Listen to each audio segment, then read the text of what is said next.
The night was colder than usual, the kind of cold that seeped through every layer of clothing and found its way into a man's bones. It was Christmas Eve, 11:47 p.m., and Nathan Hayes tightened his coat around himself as he stepped out of his apartment building. His keys jingled faintly in his hand, the sound unusually loud against the backdrop of winter silence. For Nathan, Christmas Eve meant nothing more than another long shift at the security company. While families gathered under twinkling lights and exchanged laughter, he prepared himself for another night, where the only voices he would hear came from a radio at the guard desk. Silence had become his most familiar companion, and loneliness his most faithful shadow. But just as Nathan reached for his car door, something caught his attention. A movement, a shadow. He stopped, squinting toward the dumpsters at the edge of the parking lot. At first, he thought it was a stray cat, or perhaps a raccoon searching for scraps. The figure was small, crouched low, moving deliberately through the discarded bags. But as his eyes adjusted to the dim light, his heart nearly stopped. It wasn't an animal. It was a child, a little girl, no more than 7 years old, with thin arms trembling from the cold. She dug through garbage bags with the efficiency of someone who had done it many times before. Her fragile fingers, red, raw, and trembling, clutched anything that resembled food. Nathan's feet began to move before his mind had time to argue. "Hey there," he called softly, his voice low and careful so as not to startle her. The girl froze instantly. Her head jerked up, revealing wide brown eyes filled with raw terror.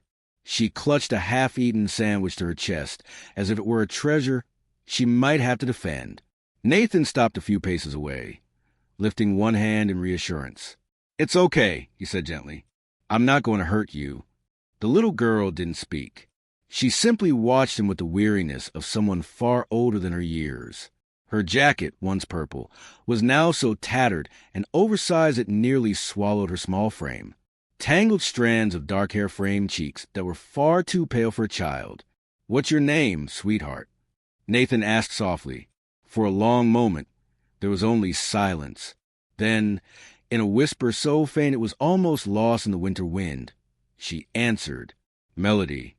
Nathan repeated the name carefully, almost reverently. "Melody, that's a beautiful name." "I'm Nathan."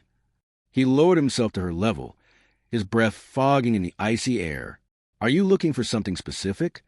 Her small hands tightened around the sandwich. "Food," she murmured. The single word hit Nathan harder than any blow ever could. His chest ached. No child should be scrounging through trash for scraps. Not on Christmas Eve. Not ever. He swallowed the lump in his throat. "Where are your parents, Melody?" The question drained the last of color from her cheeks. Her bottom lip trembled. She looked down at the ground, whispering brokenly, I don't have any." Those words cracked something open inside Nathan that had been locked away for years. The ache of a father's instinct he thought had died with his wife, an unborn son surged back to life. Nathan's past. 3 years earlier, Nathan had been a different man, a husband, an expectant father, a man with hope. He and his wife, Sarah, had been inseparable.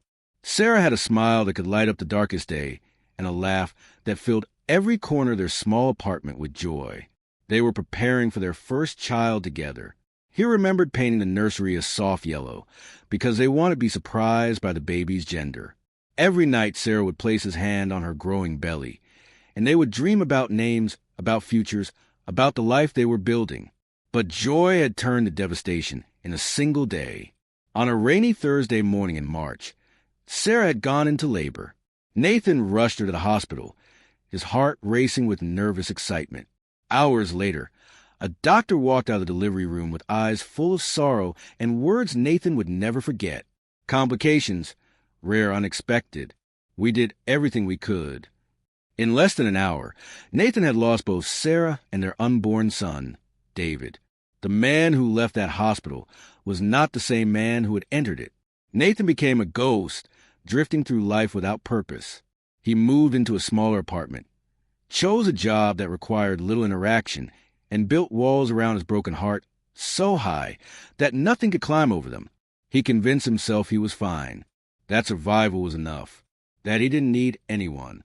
Until now, Melody's story. What do you mean you don't have any? Nathan asked, forcing his voice to stay steady. Tears filled Melody's eyes, and her fragile voice shook as she explained. I live with my grandma, Grandma Ruth. She was all I had after my mama left when I was a baby. Nathan listened in silence, his heart tightening with each word. Grandma got sick 3 weeks ago. Melody continued quickly, as if rushing would make it hurt less. She had this cough that wouldn't go away, and she was so tired. We didn't have money for a doctor, so she just took medicine from the store. Melody's small shoulders trembled. One morning, I tried to wake her up for breakfast, but she wouldn't open her eyes. I shook her and I called her name, but she didn't wake up. Nathan's throat constricted. He knew that pain all too well. The desperate hope, the denial, the moment when the world shattered. The people in uniforms came and took her away, Melody whispered, her voice breaking. They said I had to go live with new families. But none of them wanted me to stay. They kept moving me around, and the last people, they didn't care about me. So I walked here. I thought, maybe if I came back to our old neighborhood, Grandma Ruth might come home, too. Nathan felt tears sting his own eyes. This child had been failed by everyone who was supposed to protect her. Just like him, she had lost everything. How long have you been out here? He asked gently. 2 days, she admitted, her voice trembling. I've been sleeping in the basement of the apartments next door. There's a broken window I can fit through. 2 days, alone, in December's freezing nights. A child surviving on scraps. Nathan glanced at his phone. 12:03 a.m. Christmas Day. He crouched lower, meeting her eyes. Melody, listen to me. You don't have to do this alone anymore. Her eyes searched his, skeptical, worn out from broken promises. Adults had let her down too many times. I know you don't know me, Nathan continued softly, and I know it's hard to trust grown-ups right now, but I promise you this. I'm not going anywhere. Something in his voice, something raw and honest, made Melody's rigid shoulders relax just slightly. How about we start with somewhere warm? Nathan offered gently. And some real food? She hesitated. The sandwich in her hand was moldy at the corner, but it was all she had. Trust was dangerous. Yet the cold was cutting through her thin jacket, and her hunger was unbearable. After a long pause, Melody gave the smallest nod. Nathan led her back to his apartment. His home was modest but clean, though bare of warmth. He hadn't hosted anyone in years, and the absence of pictures or decorations made it feel sterile. But through Melody's eyes, Nathan began to see it differently. To a child who had been sleeping on concrete floors, his plain, warm apartment was a palace. Let's run you a bath, he said softly. He filled the tub with steaming water and found some of his smallest clothes, an oversized t-shirt, sweatpants with a drawstring, a pair of socks that would reach up to her knees. As she soaked, Nathan heated leftover soup and grilled cheese sandwiches. When Melody emerged from the bathroom, her hair damp and clean, her cheeks pink from the hot water, she looked transformed. She was still fragile, still weary, but human again. She ate slowly, carefully, as though she feared the food might vanish. Nathan noticed her rationing bites, trying to stretch them. There's more, he assured gently. Eat as much as you want. Her eyes filled with tears. Really? Really? That night, as Melody curled up on his couch, wrapped in blankets, Nathan made calls. To the Department of Children and Family Services. To an old friend who was now a lawyer. To his supervisor, requesting time off. For the first time in 3 years, Nathan wasn't living for himself. He was fighting for someone else. And for the first time since Sarah died, he felt alive. That Christmas morning, as Melody slept fitfully on Nathan's couch, he sat in the armchair nearby, keeping watch. Even in sleep, she tossed and turned, whimpering as if nightmares chased her. At one point, she clutched the blanket to her chest as though afraid someone might rip it away. Nathan's heart broke at the sight. No child should carry this kind of fear. He whispered softly, "You're safe now, Melody. I'm right here." It had been 3 long years since he had spoken words like that to anyone, and for the first time, he felt a fragile spark of purpose reignite inside him. The days that followed. In the days that followed, Nathan threw himself into action. He contacted the Department of Children and Family Services, explaining everything that had happened. The caseworkers were skeptical at first. Strangers rarely just stumbled into guardianship situations. But Nathan was determined. He asked about emergency placement, temporary guardianship, anything that would allow Melody to stay with him while the system figured things out. He reached out to Mitchell, his old college friend, who was now a lawyer. "Mitch, I need your help," he said one evening, exhaustion heavy in his voice. Mitchell sighed. "Nate, it's Christmas week. You know the system doesn't move fast. They're not going to just hand over a child to a single man with no experience." "I don't care how hard it is," Nathan said firmly. "She has no one else. She's been failed over and over. I won't be another person who leaves her behind." There was a pause on the other end of the line. Then Mitchell's voice softened. "All right, if you're serious, I'll walk you through it. But it's going to take time, patience, and everything you've got." "I'm serious," Nathan said. "For the first time in years, I'm serious about something. Building trust." Life with Melody was not easy at first. She carried scars that couldn't be seen, scars left by abandonment, hunger, and fear. Some nights she woke up screaming, reliving the morning she had tried to wake her grandmother. Nathan would rush to her side, sitting with her until her breathing slowed, whispering that she was safe now. Other times, he would find food hidden under her pillow or in her backpack. She hoarded it, afraid it would vanish. Instead of scolding, Nathan gently explained again and again, "You don't have to hide food anymore, sweetheart. There will always be more." She often tested him, shutting down, retreating into silence for hours. Nathan recognized a pattern. She was bracing herself for him to disappear like everyone else. When that happened, Nathan didn't push. He stayed, quietly, patiently, proving with his presence that he wasn't going anywhere. And little by little, her defenses began to crack. The first time she laughed, really laughed, was over a silly joke Nathan made while burning pancakes one Saturday morning.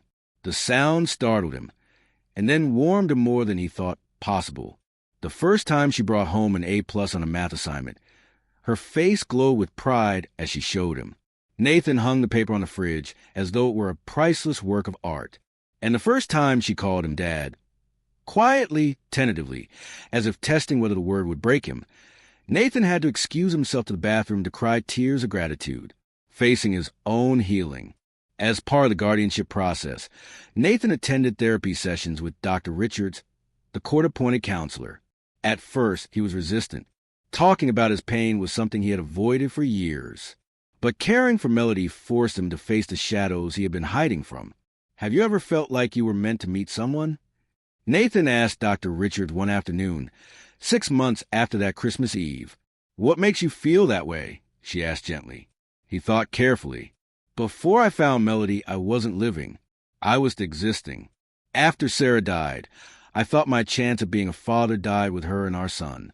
But maybe all of that loss prepared me to understand Melody's pain. Maybe I had to lose everything to truly see her, to help her rebuild her world." Dr. Richards tilted her head. "And how has she affected you?" Nathan's voice softened into something close to wonder. "She saved me. I thought I was rescuing her that night, but she was rescuing me too. She gave me back a reason to live." The courtroom. The adoption hearing came at last, nearly a year after Nathan first found Melody by the dumpster. The courthouse was bustling. Yet for Nathan the world felt narrowed to the small hand gripping his. Melody wore her favorite purple dress. Not the tattered jacket from that first night, but dress that fit her properly, one she had chosen with Nathan's help. "Are you nervous?" Nathan asked, his leg bouncing. "A little," Melody admitted. Then she added, "It feels like when you're about to open a present you really want, but you're scared it won't be what you hope for." Nathan squeezed her hand. "What are you hoping for?" "For you to be my real dad. Forever. Not just until someone takes me away again." Nathan's throat tightened. "That's what I'm hoping for too." When their case was called, they walked into the courtroom hand in hand. Mitchell, the lawyer, was there, so was the social worker, the guardian ad litem, and Judge Hernandez, who had presided over the case from the beginning. Judge Hernandez looked over the papers, then at Nathan. When we first met, you were a single man with no parenting experience, requesting emergency guardianship of a child you'd known less than a day. I had concerns. Nathan nodded, his heart hammering. But over these months, the judge continued, I've received reports from teachers, social workers, and Dr. Richards. They all tell the same story of a man who has devoted himself completely to a child who desperately needed love and stability. She turned to Melody. And I understand you have something you'd like to say. Melody stood, her small voice clear and strong. Your Honor, Nathan saved my life. Not just the first night, but every day after. He stays when I have bad dreams. He keeps his promises. He chose me, and he keeps choosing me every single day. He's my dad. The courtroom grew quiet. A ripple of emotion passed through everyone present. Judge Hernandez smiled warmly. Well then, by the power vested in me by the state, I hereby grant the petition for adoption. Nathan Hayes, you are now the legal father of Melody Hayes. The gavel struck with a sharp, satisfying thud. Nathan nearly collapsed under the weight of joy and relief. Melody beamed, tears in her eyes. We did it, Dad, she whispered. We did it. Nathan choked out, pulling her into a hug that erased 3 years of grief and replaced it with hope, a new beginning. That night, they celebrated with takeout Chinese food, a new tradition.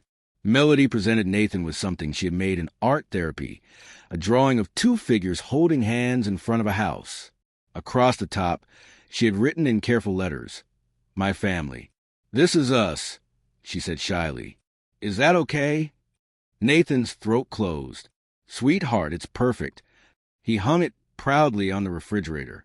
As he tucked her into bed that night, Melody whispered, Thank you for not walking away that night. Nathan kissed the top of her head. Thank you for letting me stay. The stunning truth. In the quiet that followed, Nathan reflected. A broken man and a broken child had found each other on the coldest night of the year. What began as a simple act of kindness had transformed into a family forged not by blood, but by love, patience, and commitment.